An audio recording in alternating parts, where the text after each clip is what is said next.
Hey guys, तो मैंने अभी थोड़ी देर पहले नेटफ्लिक्स की एनिमे सीरीज प्लूटो देख के खत्म करी है। सच बताऊं यार, लॉकडाउन के टाइम मैंने काफ़ी सारी एनिमे सीरीज देखी, लेकिन जब से लॉकडाउन खत्म हुआ उसके बाद से एक तो कंटेंट कंज्यूम करने का टाइम भी काफ़ी कम रह गया है। उसके कारण मैं एनिमे बहुत कम देख पाता हूँ, क्योंकि एनिमे मेरी कभी भी पहली प्रेफरेंस नहीं रहती। लेकिन जब भी मैं एनिमे देखता हूँ ना, मैं काफ़ी ज़्यादा इंजॉय करता हूँ। और वैसे ही कुछ एक्सपीरियंस मेरा प्लूटो के साथ रहा है। मतलब सच में यार, इतना ज़्यादा इमोशनल फील हुआ मुझे इस सीरीज़ को देखते वक्त कि मैं एक्सप्रेस भी शायद ना कर पाऊँ, क्योंकि इस सीरीज़ में हमें काफ़ी कुछ ऐसा देखने को मिलता है ना, जिसके बारे में सोचते तो हम सब हैं, लेकिन हम गहराइयों में उतना नहीं उतरते जितना इस सीरीज के राइटर्स उतरे हैं। अगर मैं इसकी कहानी की बात करूँ तो ये एक फ्यूचरिस्टिक दुनिया है, जहाँ पर रोबोट्स और इंसानों के बीच में अंतर काफ़ी कम रह गया। मतलब इतना कम हो गया कि रोबोट्स के भी राइट्स हो गए हैं, रोबोट्स के भी इमोशंस रहते हैं, रोबोट्स भी खुद की तरह सोचते हैं। वो अपनी मेमोरीज कब उन्हें इरेज करना है, कब नहीं करना है, इस तरह के फैसले खुद लेते हैं। मतलब काफ़ी एडवांस दुनिया है ये।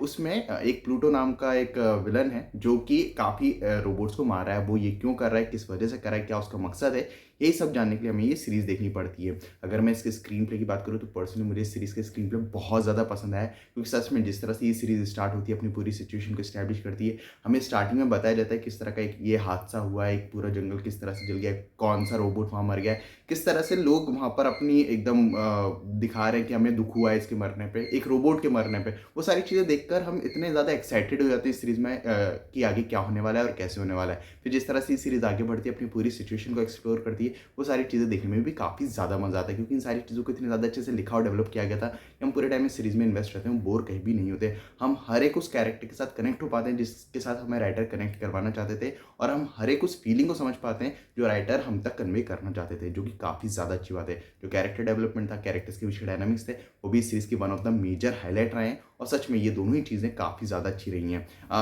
एज अ राइटर मैं, मतलब जो इस सीरीज़ के राइटर हैं, मैं उनका फ़ैन बन चुका हूँ। सच में उनका एक और शो इससे पहले आया था जिनका नाम था मॉन्स्टर। मैंने वो शो पूरा नहीं देखा है, मेरे को उस चीज़ का गम है, क्योंकि मैंने उस शो को आधे में ही छोड़ दिया था। वैसे मैं बहुत कम सीरीज़ या एनिमे ऐसे होते हैं जो आधे में छोड़ता हूँ, लेकिन हाँ, जब मैं वो देख रहा था तब मेरे फैमिली में कुछ ऐसा हो गया था जिसके कारण मैं पूरा नहीं देख पाया था। कोरोना का सेकंड वेव चल रहा था, तो आप समझ सकते हो क्या हुआ होगा।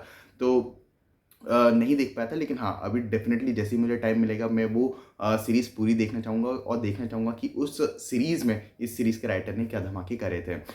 जहाँ तक बात है म्यूज़िक की, म्यूज़िक काफ़ी ज़्यादा अच्छा है इस सीरीज़ का। सच में मज़ा आता है, हमें होल्ड करने में कामयाब रहता है। बात करूँ स्पॉयलर्स की, तो मैं ज़्यादा स्पॉयलर्स की बात नहीं करूँगा। इसी कारण से मैं इस सीरीज़ के नेगेटिव पॉइंट्स की बात भी नहीं करूँगा। डेफ़िनेटली कुछ नेगेटिव पॉइंट्स हैं, लेकिन वो सारी चीज़ें काफ़ी आराम से इग्नोर हो जाती है। लेकिन क्योंकि इसमें मैं स्पॉइलर की बात नहीं करने वाला हूँ, इसी कारण से मैं नेगेटिव बातें भी नहीं कह रहा हूँ। बात करूँ डायरेक्शन की, डायरेक्शन काफ़ी ज़्यादा अच्छा है। डायरेक्टर की तारीफ़ होनी चाहिए, और सच में बहुत ज़्यादा तारीफ़ होनी चाहिए। मैं शायद उतनी भी नहीं कर रहा हूँ जितनी ये सीरीज़ डिज़र्व करती है, क्योंकि पर्सनली ये सीरीज़ एक अच्छा खासा इम्पैक्ट छोड़ने में कामयाब रहती है। जो एनिमे स्टाइल है, वो भी मुझे काफ़ी ज़्यादा पसंद आया। एनिमेशंस काफ़ी ज़्यादा स्मूथ हैं। मतलब इतने प्यार से फ्रेम्स चेंज होते हैं कि बस मज़ा आ जाता है। और सच में एनिमे स्टाइल काफ़ी ज़्यादा अच्छा है, एनिमेशंस काफ़ी ज़्यादा अच्छे हैं सीरीज़ के।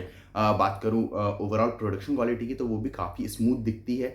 स्क्रीन पे हमें कोई भी फ्रेम ओवरलैप होते हुए दिखाई नहीं देती, जो कि काफ़ी ज़्यादा अच्छा है। तो ओवरऑल मैंने इस सीरीज़ को काफ़ी ज़्यादा अच्छा एन्जॉय करा है। मुझे ये सीरीज़ को देखने में काफ़ी ज़्यादा मज़ा आया है, इसलिए मेरी तरफ से तो ये सीरीज़ पूरी तरह से रिकमेंडेड है। और मैं चाहूँगा कि आप इस सीरीज़ को एक ट्राई दें, डेफ़िनेटली आपको मज़ा आएगा। और अगर आप एनिमे के फ़ैन हो, तो डेफ़िनेटली मेरे हिसाब से आप लोगों ने ये सीरीज़ देख ली होगी, क्योंकि इस सीरीज़ को रिलीज़ हुए टाइम हो चुका है। और अगर आप लोगों ने ये सीरीज़ देख ली, तो मुझे कमेंट्स में ज़रूर बताना कि आपको ये सीरीज़ कैसी लगी। बाकी मिलते हैं अगले वीडियो में, तब तक के लिए जय हिंद, जय भारत।